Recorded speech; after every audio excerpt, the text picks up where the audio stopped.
This is why we can't have a free economy, because it doesn't work. Anyways, let's get on the boat and get out of here. Whenever you can find out from us what stuff they need from us, let us know. Okay. So that we can, in case we need to run around and gather information, which we probably won't. But No, I mean, I already got the title stuff from in here. Sent that over to him for the title search. He wanted to know what we were coming buying, but I didn't want to tell him. So. And then we might need some captain information for maneuverability stuff. I'm not sure yet on that. But I'll let you know. But right now it's coming down to the whole title check thing that they're doing and getting the insurance lined up. And some of that are they stuff's first. satisfied with the home number? Yeah, everybody's happy with that. Right. So, Okay. yeah, but now I've got to figure out the. There's a couple things the insurance guys want, and then there's a couple things that Essex wants from the insurance. So now it's trying to fight those two head to head of what needs to be done versus what doesn't need to be done versus can we, because they're saying, well, what did you do for the survey versus not, what's been completed versus what hasn't. And, like you said, they just want a letter. And then when will you get it done if it's not done? It's like, well, okay, if it doesn't have to be done, I'm just saying I'm going to get it done within 3 weeks. I mean, I'd like to have it done in 3 weeks. Is that okay? Some things are just recommendations, and other things are requirements. Exactly. Yeah. So, and some of the exactly. So I just go through whatever hoops they want me to go through. So, not yet. Not yet. And it's going to be. He actually doesn't. He's going to. What he does is he's going to correct the misspellings in the first one, and then provide an addendum. So the first one doesn't change. And I've read this in the. It's not supposed to change. I've read this in the little professional's guide to whatever. But they don't change that. If you want it changed, you literally have to buy a whole other survey of the first one. But what they'll do is they'll have that first one help correct the privilege and then the spellings, and then they'll have an addendum that says this is what happened on the sea trial. This is the corrections that I've seen so far. Blah blah blah.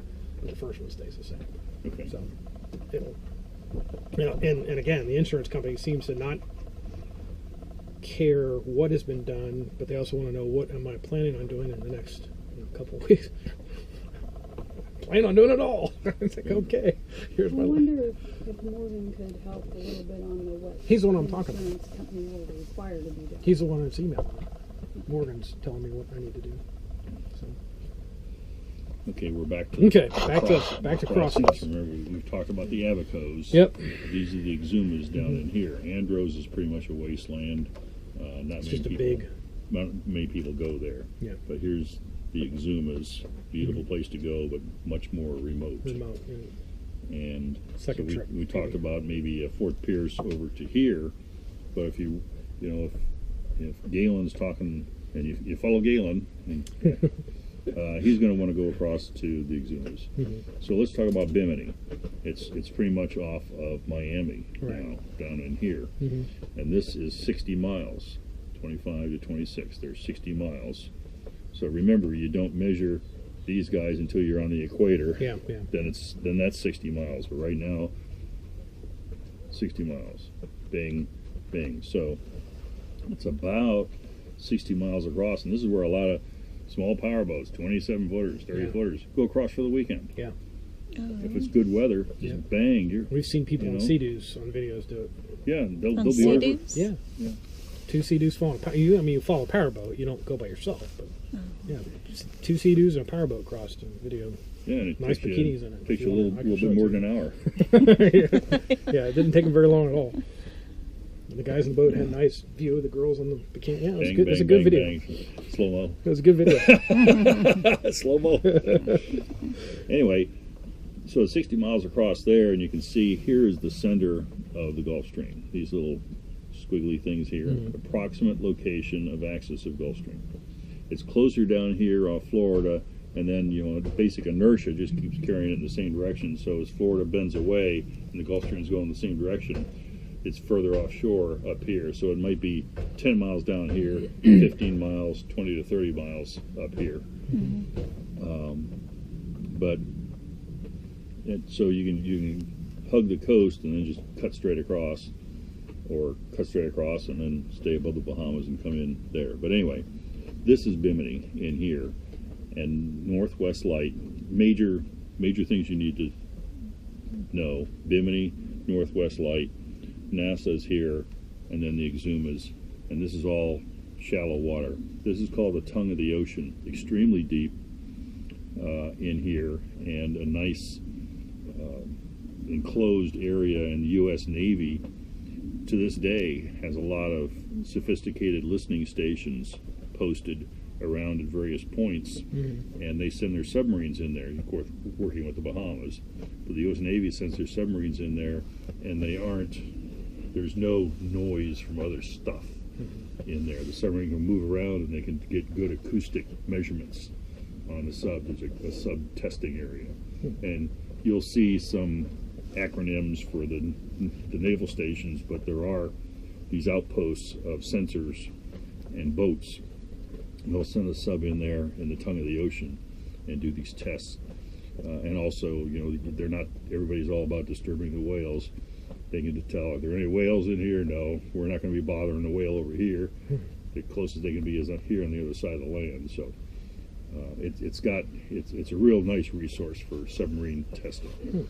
But Bimini, Northwest Channel, Nassau, and then the Exumas stretch all the way down into here. And what's the name of the main town down there, Bobby? Georgetown.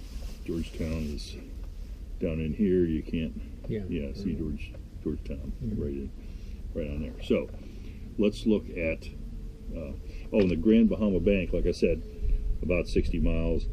There's about 80 miles of crossing the Great Bahama Bank. Remember, this was the Little Bahama Bank. Yeah. The Great Bahama Bank up here. It'll be 10 feet deep for 80 miles. You won't see land for a day, and yet it's 10 feet deep. Wow. You'll go. We've anchored behind Mackey Shoal here, not for protection because it's still 6 feet deep. The waves come right over. They're small waves, but the waves still come over the top. But that's the one place that the island freighters won't go. They'll avoid Mackey Shoal. So if you see these magenta lines, the island freighters will just set that and go to sleep. On an autopilot and go to sleep. But if you're anchored anywhere near, they could drift and T-bone you. So hide behind Mackey Shoal, because that's the one thing they make sure they do is not go over Mackey Shoal. But we have anchored out there in the middle of the night, no man-made lights in sight. It's ocean all around, and it's 10 feet deep. Really strange. So let's look at, that's 1415. As we come in here, here's the crossing, Miami, Bimini. As you come into Bimini, there's North Rock, and you can come in here, and that's where you start heading toward Mackey Shoal, and Northwest Lights down in here. You can see, here you go. There's, that's actual six meters. I guess these are all meters, soundings and meters. But up in here, 2.5 meters, 3.5, 5 meters, 15 feet. Then Mackey Shoal is 6 feet deep. Another way to get across is down here at Gun Key. That's kind of jerking around. I don't know the advantage of doing that. We have, when we came up from the Bahamas, from the Keys, coming from the Keys, we came in here at South Riding Rock. They advertise a light. Like I said, the only thing that you know for sure in the Bahamas on the charts is that a wreck is where the wrecks are accurate, nothing else is. So I never saw a light there. There was an old pole sticking off a rock, but we came in there and came up through here, and people were anchored, either side. They'd come across, got exhausted, just pull off the magenta line and anchor and spend the night. Again, there's no land in sight, and it's 10 feet deep. Pretty funky. So as you're coming across, you can come north of Bahamas at North Rock, Bimini at North Rock, or down here South Riding Rock if you're coming up from the Florida Keys. You come across to Northwest Channel. Now this is the pinch point. Reef, shallow reef all the way up to there, shallow reef, and this is, it seems like it's just a couple hundred yards across. It might be a quarter mile, but it seems awful small at night when you got a freighter coming the other way. But here's where you lead right in. Mackey Shoal is right over here, right there. Why? Why are you talking to me? Hello? Yeah.